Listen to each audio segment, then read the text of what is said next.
Nothing as good as gold.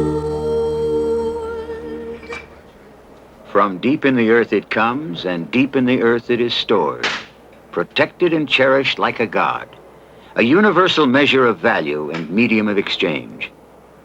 At an international depository, transfer from one nation's compartment to another's pays for oil, perhaps, or wheat, rockets, or bombs.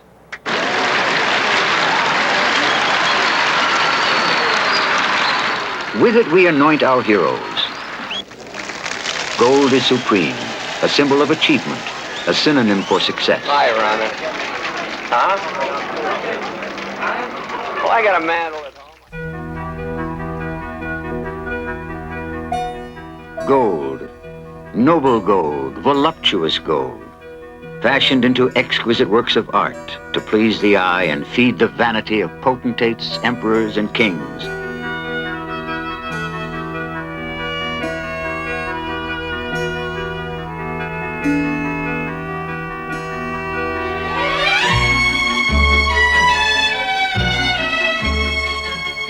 Gold, conductive, reflective, incorruptible gold, opening exciting new vistas in countless technologies. The guidance systems that send men into space rely on gold, and so do the astronaut's lifeline, coated with gold to reflect heat, and his visor gold-shaded to protect his eyes. We embark now on a journey around the world exploring the fact and fancy of gold. Sacred, profane, tantalizing gold.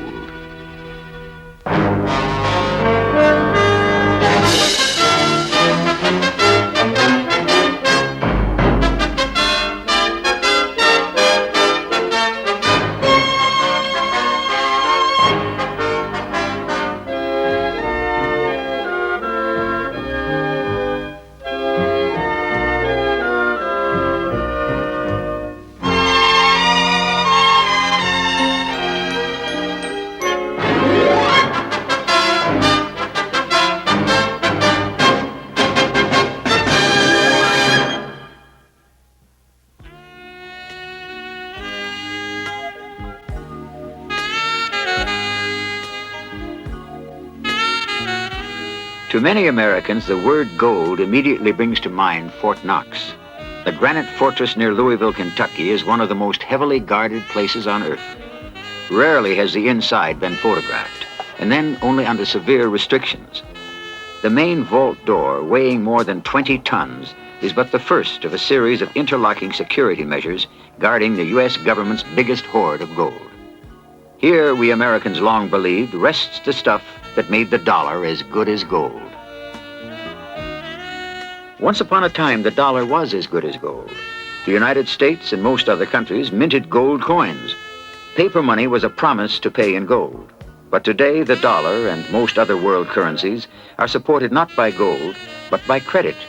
Paper backed by paper.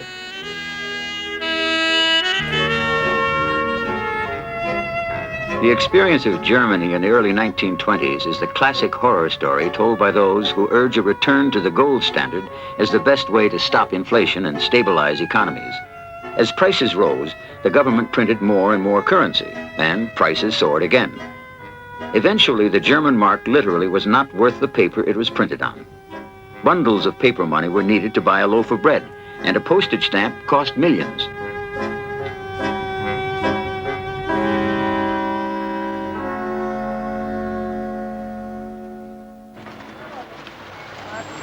Nowhere are things that bad today, although modern Italy is often cited as an example of inflation run wild.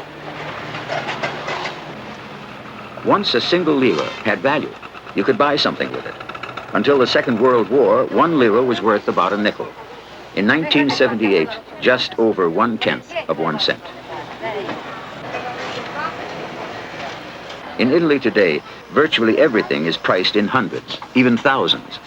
And 10,000 lira notes are as common as $10 bills in America.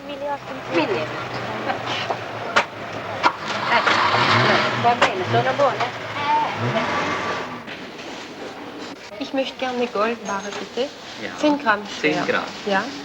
120 Franken. Europeans have long put their faith and part of their savings in gold. Even in a country as rich and economically stable as Switzerland, it is common practice to buy small gold bars as birthday or Christmas gifts, especially for young children. Vielen Dank. Dankeschön. Auf Wiedersehen. Auf Wiedersehen. In France, crippling cycles of inflation and devaluation have eroded faith in paper money. It's said that nearly every French family has some gold stashed away in the cellar or in a mattress, most of it in coins. The total hoard estimated at 15% of all the privately held gold in the world. President Giscard d'Estaing once called the Frenchman's feeling for gold a penchant for unpleasant memories, an expression of distrust.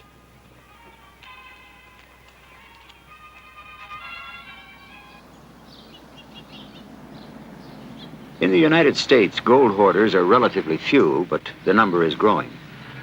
They tend to see gold as essential to personal security in times of inflation, monetary fluctuation, and social and political change. I think the reason that I have started buying gold coins is because what I see happening to the currency right now greatly disturbs me. In times of trouble, which I think we're approaching, gold has always held its value. I like to have some around. I mean, it's nice for jewelry, it's nice to have, and I sort of look at it like insurance money, because gold is an investment that you make for long term, I think. And in the long term, gold has increased tremendously.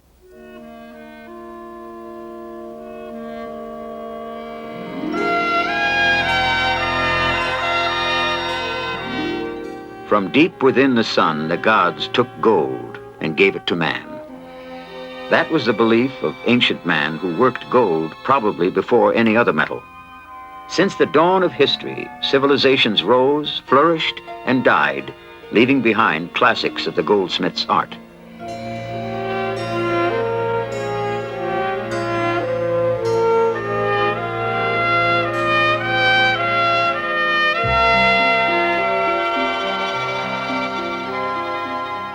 Four centuries before Christ, the Greek poet Pindar wrote, "Gold is a child of Zeus. Neither moth nor rust devoureth it, but the mind of man is devoured by this supreme possession."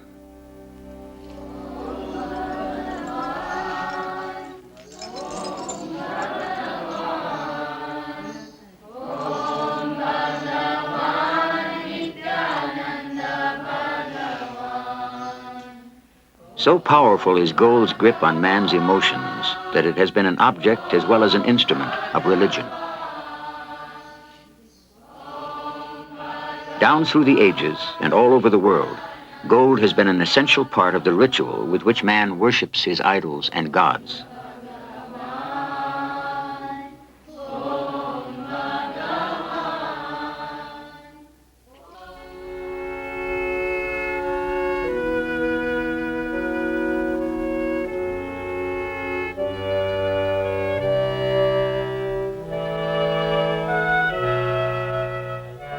The Bible mentions gold more than 400 times. The first in the book of Genesis, which speaks of a land near the Garden of Eden, a land where there is gold, and the gold of that land is good. Gold cannot tarnish or corrode, and because it lasts forever, men have long associated it with eternal life. Because it can be melted down and reused, it's possible that the gold on your finger once decorated King Solomon's temple, or was carried by the wise men to Bethlehem.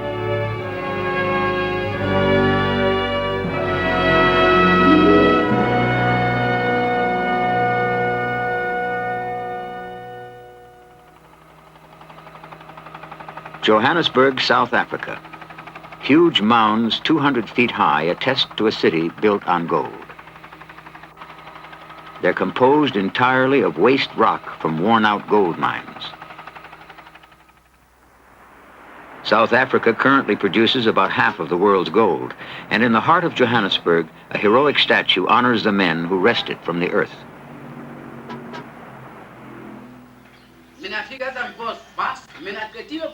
Most of the mine workers are migrants from various parts of southern Africa. Some 50 different tribes are represented, each speaking its own language or dialect. Newcomers must learn a common language, Fonokolo, created especially for the mines.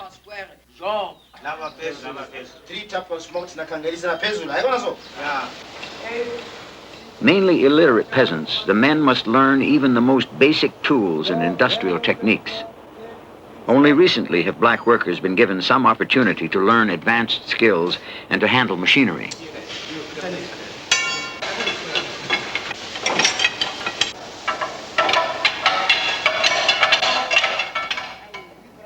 A brand new complex at Harmony Mine is a showcase for workers' housing.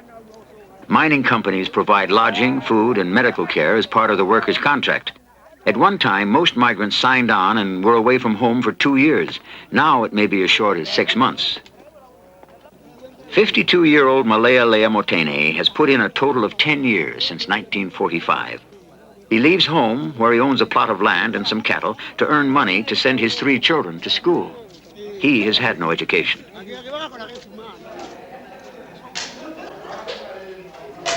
Motene shares a room with 7 other men.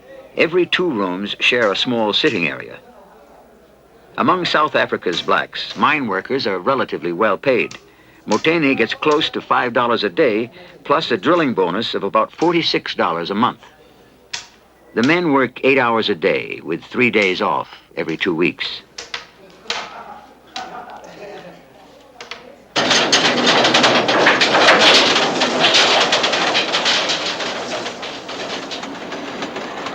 South Africa's gold lies deep in the earth, down to 2 miles or more.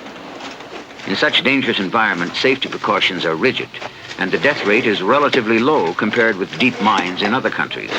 But still, underground accidents take 400 lives a year.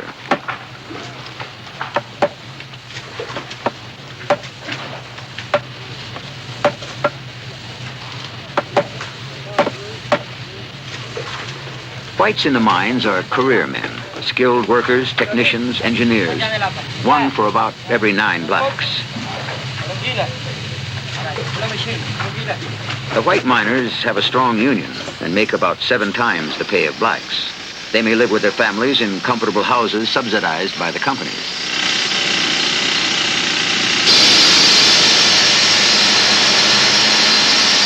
The working face is usually just over 3 feet high, with the actual strip of gold-bearing rock only inches wide. Taking out enough rock to give the men room to stand would be uneconomic. To the uninitiated visitor, it is like a trip to hell.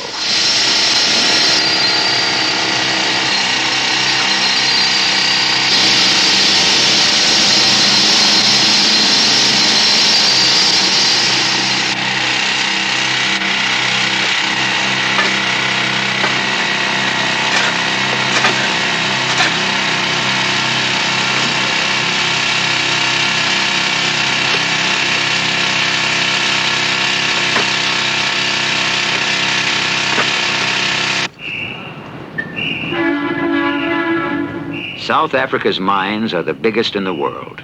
In less than 100 years, they've produced 40% of all the gold ever discovered. But gold is rare. So rare that all of it, ever mined anywhere, would make a cube about 54 feet a side and weigh some 88,000 tons. Current production in South Africa is about 700 tons a year. For every ton of gold, 100,000 tons of rock must be blasted out and hauled to the surface. Or another way of looking at it, more than 6,000 pounds of rock to get 1 ounce of gold, an amount about the size of your fingertip. Extracting gold from rock is expensive and complex. Each mine has its own reduction plant where the rock is crushed, mixed with water, and crushed again to the consistency of face powder. Addition of cyanide releases the gold from the rock. Several steps later lead to a smelter where a fiery cascade yields crude ingots of about 88% gold.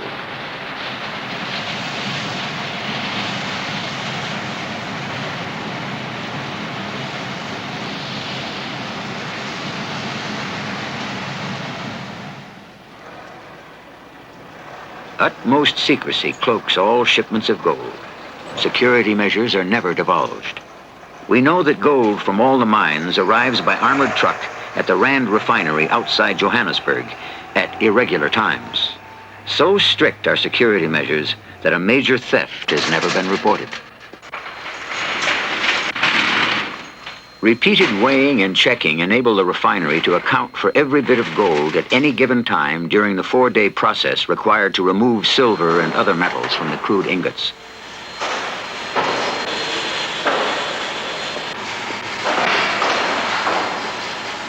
The final step pours the world standard, the so-called good delivery bar.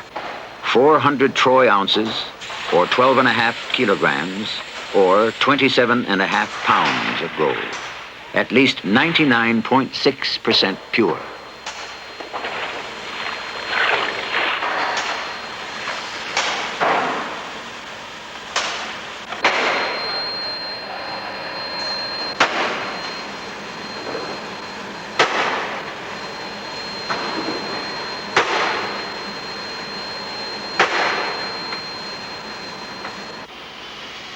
Zurich, Switzerland, keystone of the international gold trade. In secret shipments, gold arrives by air from South Africa and the Soviet Union, second largest gold-producing nation. Much of it will ship out again, a large measure to the Middle East, which has become a major consumer of gold in recent years. Unmarked trucks or heavily armored vehicles transport shipments between the airport and the 3 Swiss banks that handle most of the trade.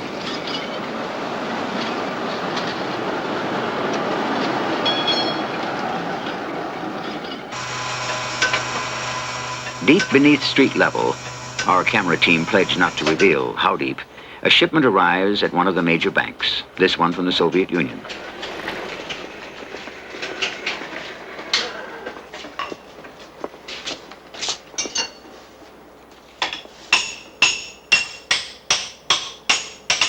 Individually numbered bars are checked in, 400 in all, each worth about $80,000. Total value, more than $30 million. Not all gold remains in this form of good delivery bars. They're too heavy to move easily and are used mainly by central banks for trading between nations and for reserve.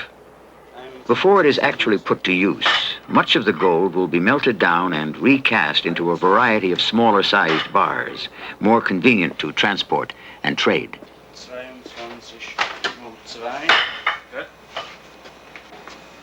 21,600. Gut. 22,800.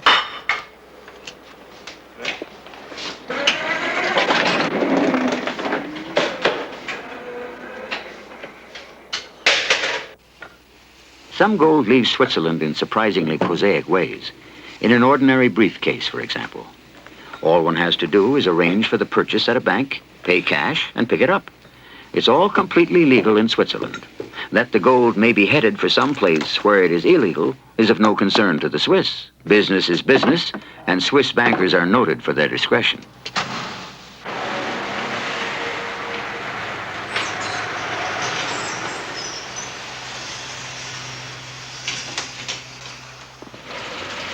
The courier's destination could be any one of dozens of countries.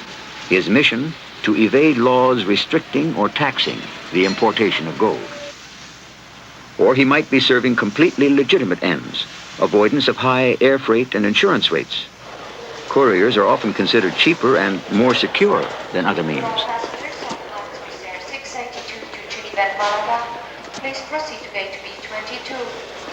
Attention s'il vous plaît, tous les passagers du vol Swissair 682 à destination de Genève et Malaga sont priés de se rendre à la sortie gate 22. Whether a smuggler by trade or bonded messenger, the courier must be unremarkable in appearance. He blends in easily with other travelers and disappears. He will clear his merchandise with Swiss customs and probably will be extended the courtesy of a security check safely removed from public view.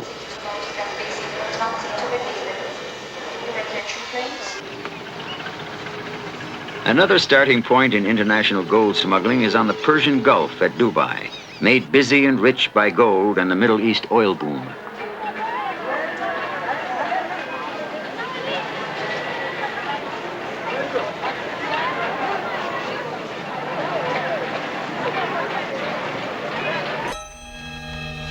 A shipment has arrived from a refinery in England. 10 tola bars. A tola is a unit of weight used mainly in India, where importation of gold is illegal.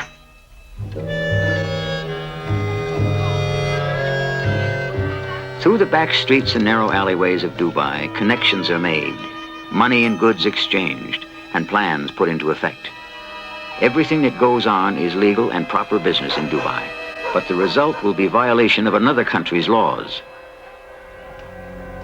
Near the waterfront, the 10 tola bars are transferred into a canvas vest. Worth $750 each on the open market, they will bring a much higher price when they reach their final destination.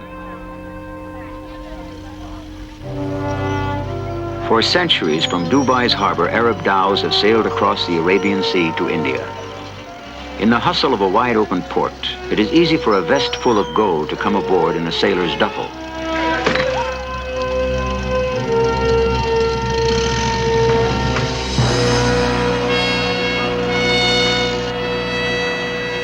The dhow will be off the coast of India in a few days. Nowhere is demand and reverence for gold as great as in India, a result of 5,000 years of Hindu tradition.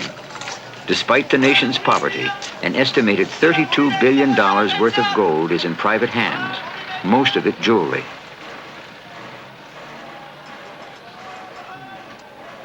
Nearly all of the country's goldsmiths are born into the craft. Despite primitive tools and dark, poorly ventilated shops, craftsmanship is outstanding.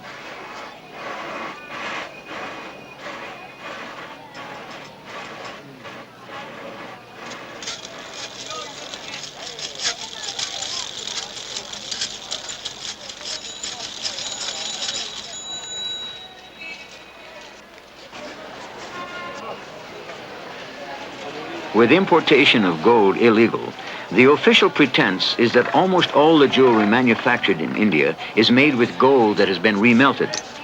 In the Zaveri Bazaar, center of Bombay's bustling gold trade, gold is bought and sold by weight. Government-sanctioned assayers help judge purity by the color of mark left on a touchstone. The method is at least 3,000 years old.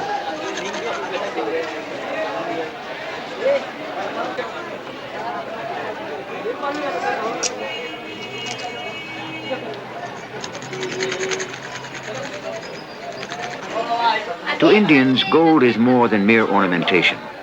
Symbolic of the Hindu goddess of wealth, gold is hoarded in almost every household. Wearing it brings prosperity and luck.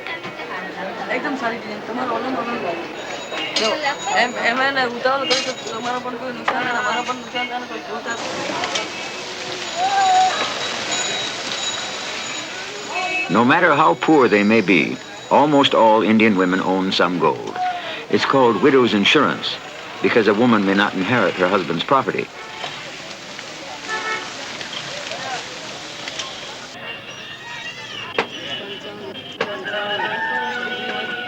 Even those living and working in the most wretched conditions own some gold and wear it always with no fear that they will be robbed.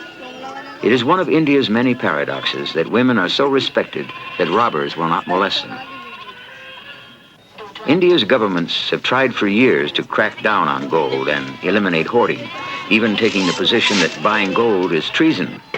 But mere laws cannot suppress the Indian passion for gold and belief that gold is sacred and close to the gods.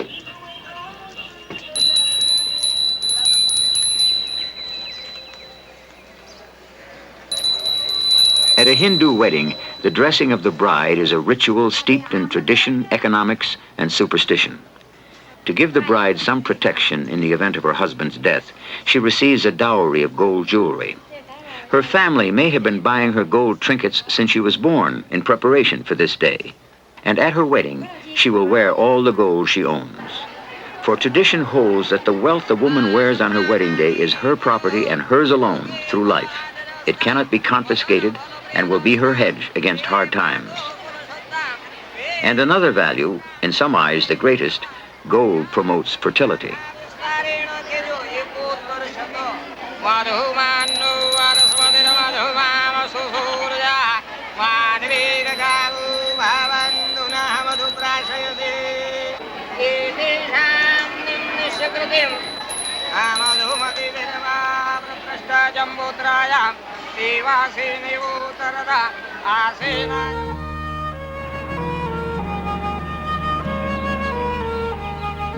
Arezzo, Italy, an ancient city in the Tuscan hills north of Rome. This was the land of the Etruscans, a mysterious civilization that created masterpieces of gold 6 centuries before Christ.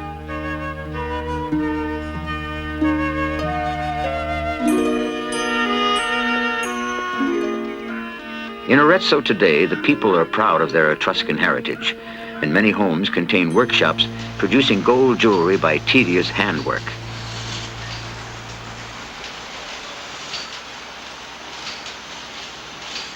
Much of the gold jewelry produced in Europe is 18 karat. That's 75% gold. The remainder might be silver or copper or other metals. 14 karat, popular in the United States, is just over 58% gold. Pure gold, 24 karat, is almost never made into jewelry. It's too soft and would not wear well.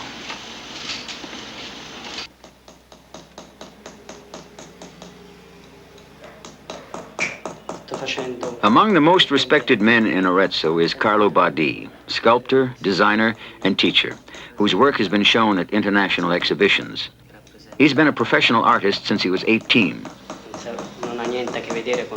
Working in gold, he says, gives me aesthetic results that nothing else can. Working with it, seeing it change in my hands, gives me a feeling of love for the things I make. And so I make every piece unique, whether sculpture or high-fashion jewelry.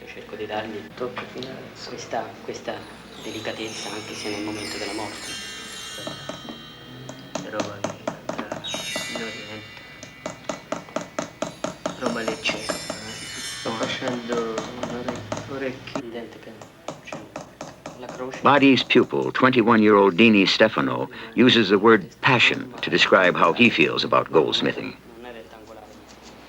Until he can fulfill his dream of becoming an independent artist like his teacher, Stefano works as a model maker, giving dimension to the drawings of designers at the world's largest gold jewelry factory.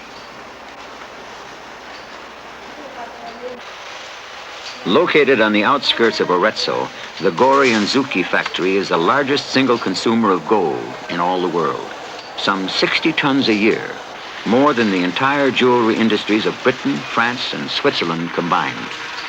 The firm designed and built its own automatic machines that churn out gold chain by the mile.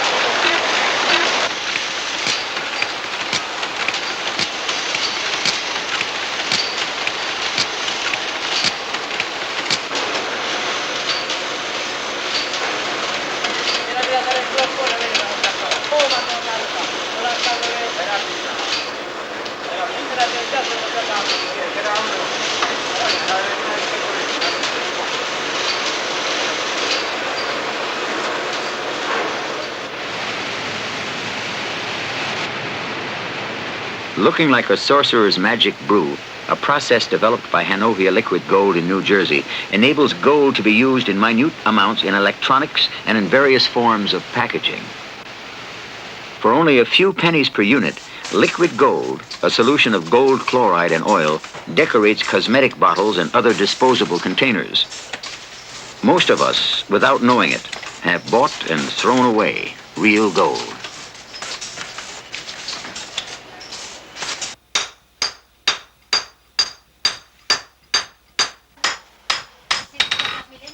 One characteristic that sets gold apart from all other metals is its malleability. It can be pounded, stretched, and drawn again and again and still retain its qualities.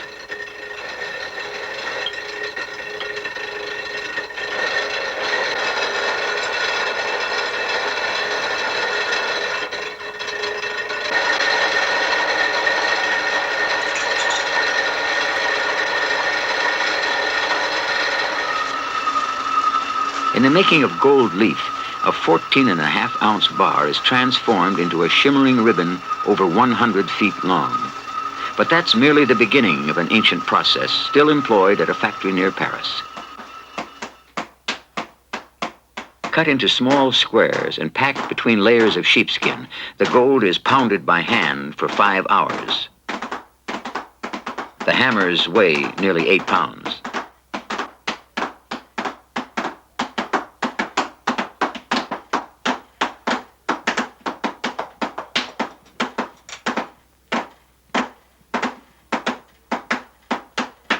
That one small bar of gold will become thin enough to cover about 1,500 square feet. So thin that a mere breath positions it for packaging. Each leaf 1,000 times thinner than a sheet of paper.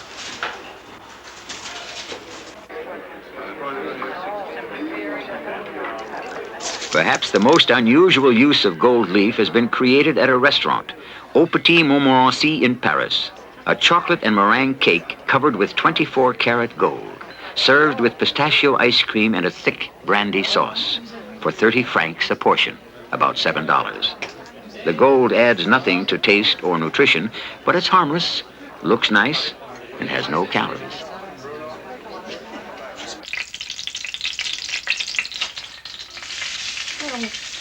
Because it cannot oxidize and evenly diffuses heat, pure gold would make excellent cooking ware.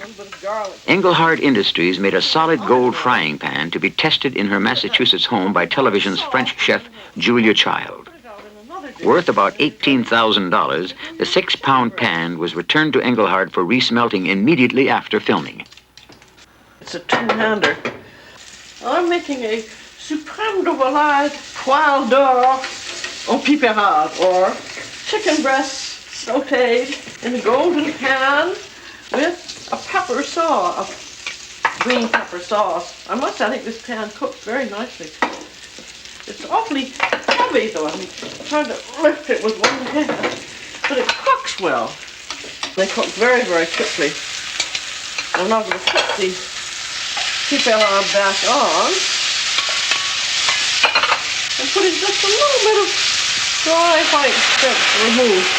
Let it flame. That's just about done. Doesn't that look nice? In the shape of the legendary Phoenix, a 22-karat bathtub weighing 313 pounds is probably the world's heaviest single gold object. It's valued at over $1.5 million. The tub attracts visitors from all over Japan to the Funabara Hotel on the Izu Peninsula. A 5-minute dip costs $15, but it's claimed that every minute spent in the tub adds a year to one's life.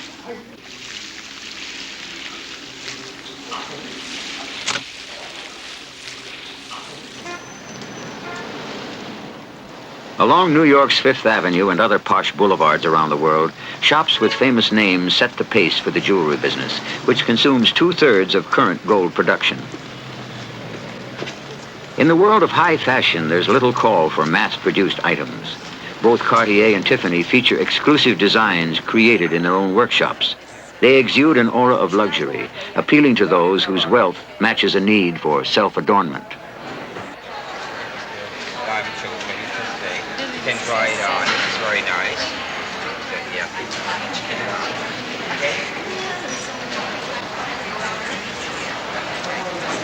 Well, this is a 22-karat mesh scarf that Elsa Peretti designed for her collection. Can we take this off? Oh, of course.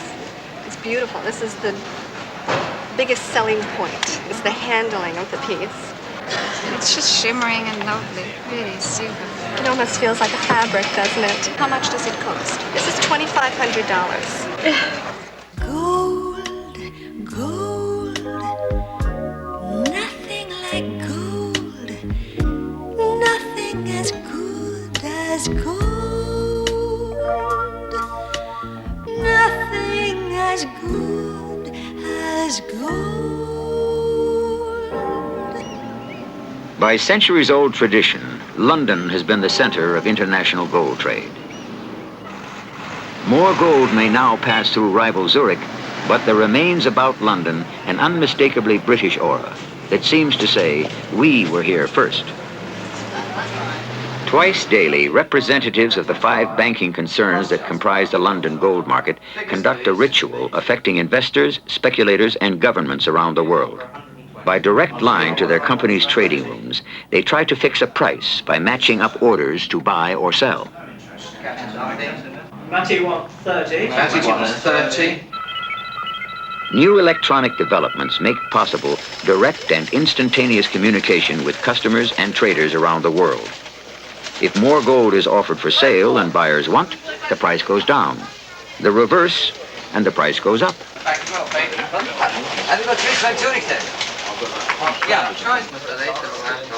Mach ihm 70 auf 10. Actual trading in gold goes on around the clock. A composite day begins in the boisterous exchange in Hong Kong. Following the sun, it will continue in Europe and end in the United States. With recent emergence of Hong Kong as a major center, the sun never sets on trading in gold.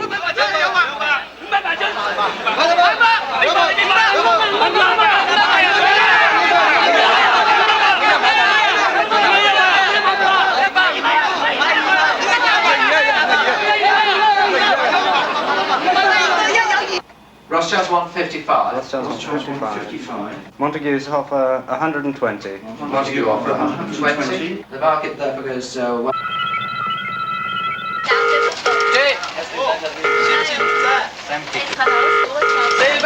Nene roba. Sur talate. What's going on in gold and silver now, please? 亂晒龍啦！我而家都唔知佢點搞嚇。要幾多錢呢個俾？ Pour le kilo 40, sur à 235, pour 233, 49, pour 218, au kilo 585.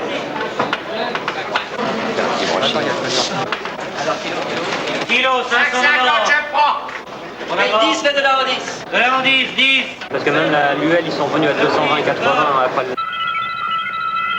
Matty, a seller. Matty, a seller. Montague, nothing. Macata a buyer. Macata, a buyer. Can you hear me? Ah, capito. Yeah, this is Rothschild in London. Quando lei ha qualche cosa da fare, mi dà... Yeah, okay, that's fine. Nothing there. Thank you very much indeed. I can offer you a 5 coin. Okay, that's done. Fine. Nothing there. 10 bars of 15 from Robert. Bar 70, c'est Martin.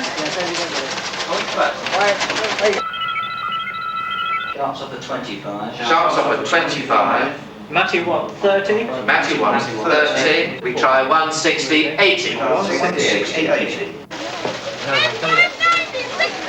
Nothing now, I'm 6 at 640. 1.5, 2.5. Only have 2 bars. Okay. Only have for it, so... 10, 2 bars. That's 20. Show you 10. 5. 8, 5, 8. Show me a 1,500. Trade a half. 8.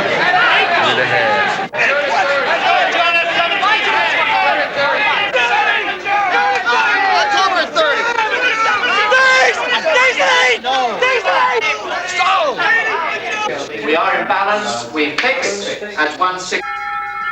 News of the London price fixing flashes around the world at the speed of light. But some places are slow to get the word. Barbacoas in the southwest corner of Colombia has no newspapers, no radio or television stations. When a new gold price is telegraphed in from Bogota, the town crier takes to the streets. Señora alcaldesa municipal, apreciada señora, por medio de su himno conducto, nos place informar a los mineros de esta jurisdicción que subió el precio del oro. Grano 34.21, gramo 190.06, onza 5.464.23.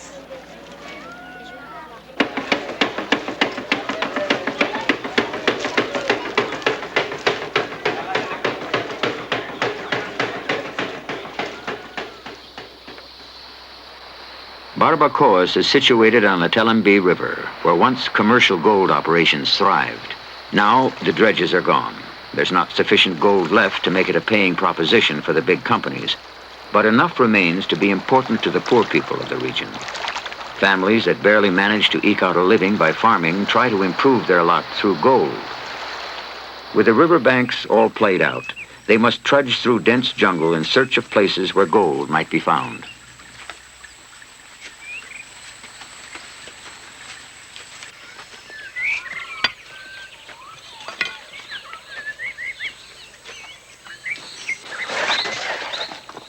Pedro Pablo Cortez has found such a place. For nearly 2 years, on and off, he worked to divert a stream so that he would have flowing water where he needed it for mining. With a machete as his only tool, he built a tree bark flume nearly 1 mile long. When he wants to try for gold, he and his family and friends make the connections to send water from the distant stream down to Cortez's special place. Julia, tráigame el almocabre.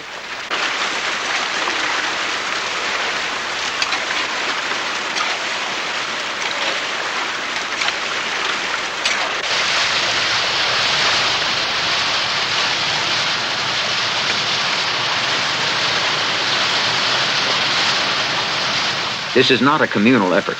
Cortez pays his workers a flat wage, about $2 a day, and he will keep all the gold they may find. Gold rarely comes easily. In wooden pans, they wash the soil again and again, rinsing away the lighter particles in hope of uncovering a few heavy grains of gold.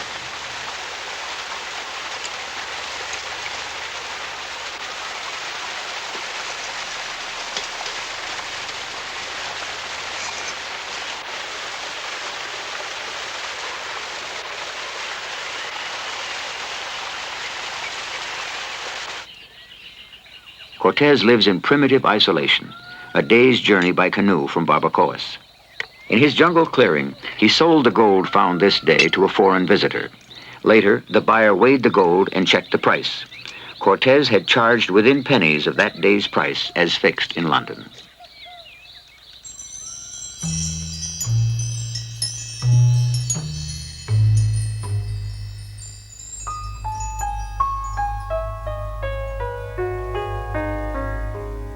Gold was sacred in the Indian cultures that flourished before the Europeans invaded South America. One legend tells of sacrificing precious stones and gold to a sacred lake, how each year an Indian chief anointed his body with oil, covered himself with gold dust, and dove from a raft into the waters, washing the gold from his skin. From this religious rite sprang the legend of El Dorado, for the Spaniards heard of it soon after they landed. For 3 centuries, their plunder and conquest were spurred by fantasies of a man made of gold and a lake filled with gold and jewels.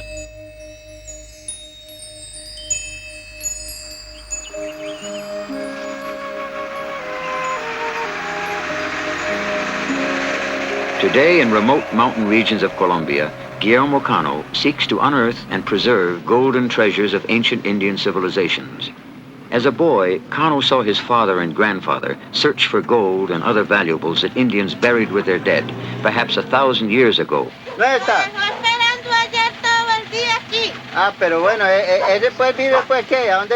Now owner of galleries that make and sell reproductions of pre-Columbian artwork, Cano calls himself a 3rd-generation Huaquero, gravedigger, and he continues the search. Every month, he drives through the mountains buying gold from newly discovered graves. No. 3 o 4 gramos. Bueno, siga guaqueando. 1,000 pesos le va. Poca alimentación. El trabajo es muy duro. Y... En el otro juego le doy desquite. Ya, don Guillermo, ya. 1, 2, 3, 4, 5, 6.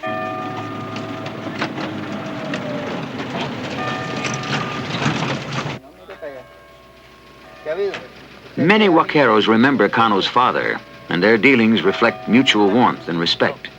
Cano says, more than friends, we are like brothers, people who are ready to do anything for each other. They deliver to me whatever they have, trusting absolutely in me, and I do the same with them. ¿Cuándo viene Bernardo? Bernardo viene hoy. Sí. ¿Y Luis Alfonso? Pues él dijo que se lo daba 1,000 pesos el gramo. ¿Cuántos gramos?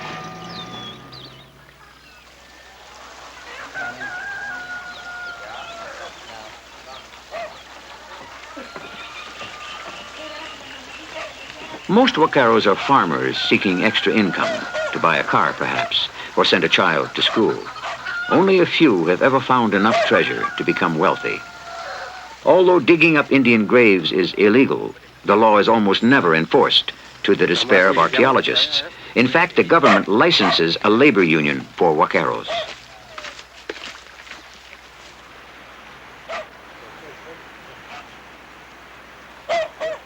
Experience and legend indicate the general area where graves might be found.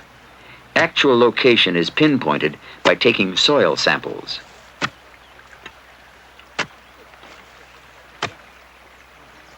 Color and texture of the earth, 1 to 2 feet below the surface, tell the experienced Huacaro whether the soil was ever disturbed, even after 5 centuries or more.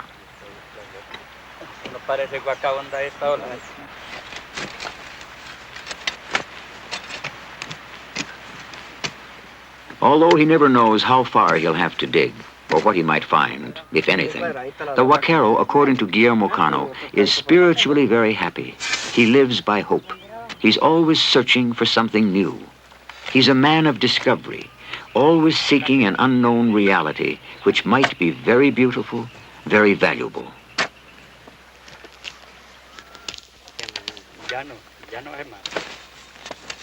Taking turns with the shovel, they will dig this day for 5 hours.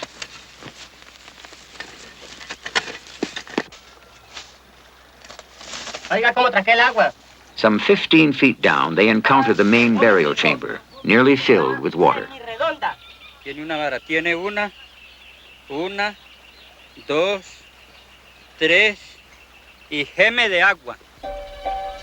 Cano is called. Although with his father and grandfather he's opened hundreds of graves, he sees each one as a new adventure. Filled with emotion, he takes the first look at a site that's been hidden from human eyes for perhaps 1,000 years.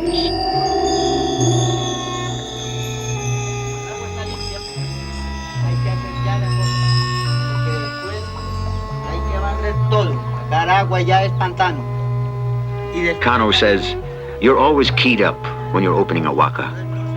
And after you see it, especially in such good condition, preserved by the water, there's a new surge of emotion, a greater passion in discovery. It's something undying. It's in your blood.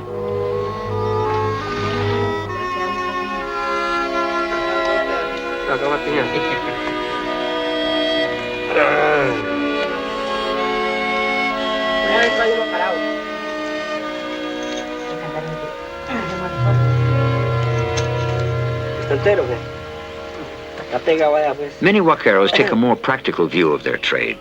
For them, there is always the possibility of finding the grave of an Indian chief or priest, someone who would have been buried with large gold ornaments. One such piece could bring enough money to support a family for years.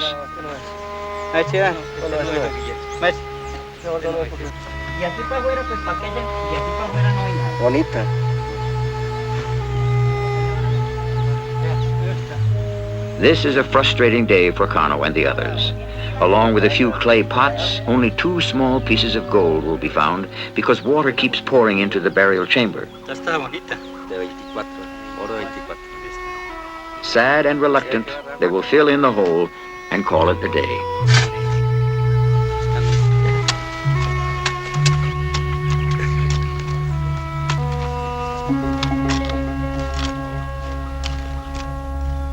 Aquí tenemos uno de los trabajos más extraordinarios del indio, que fue la elaboración de estas pequeñas cuentas de collar.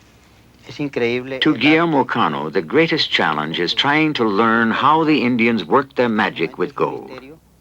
Porque para hacer estas pequeñas cuentas de collar hoy día en oro, pues es muy difícil. Es difícil ahora y es más difícil. Even with the most modern machinery, his workshops cannot duplicate some of the old creations. He asks, how did the Indians melt the gold? How did they centrifuge it? And he goes on. The art, the precision used by the Indians in working these pieces is still an enigma. When I look at this extraordinary work, I feel deeply moved, and I am baffled. We don't know what did really happen throughout all those years, and yet we now can find these art treasures, still wrapped in the mystery of how their creators were able to produce them. Cera perdida, lo mismo que esta nariguera. Over the years, Cano and his father have sold nearly 200 pounds of gold artwork to the Gold Museum in Bogota, where a proud nation displays the glories of the various Indian cultures that flourished before the Spanish invasion. Although the museum's collection seems vast, most of the Indian gold is gone. By 1550, more than 500,000 pounds had been shipped from the Americas to Spain. Masterpieces had been melted down to pay the debts of a bankrupt monarchy. England's Ben Jonson wrote, "That for which all virtue now is sold, and almost every vice, almighty gold."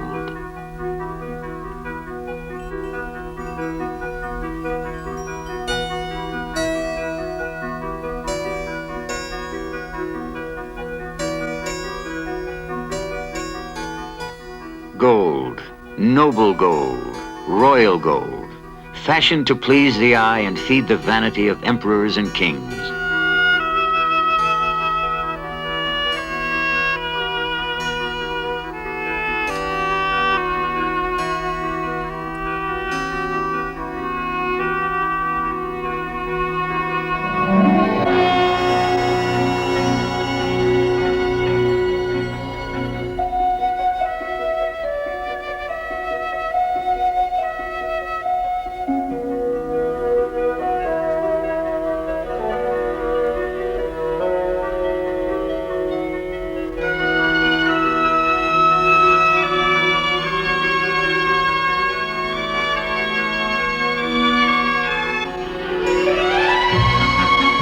Epitome of the goldsmith's art, Benvenuto Cellini's salt cellar, just 10 inches high, chiseled out of solid gold.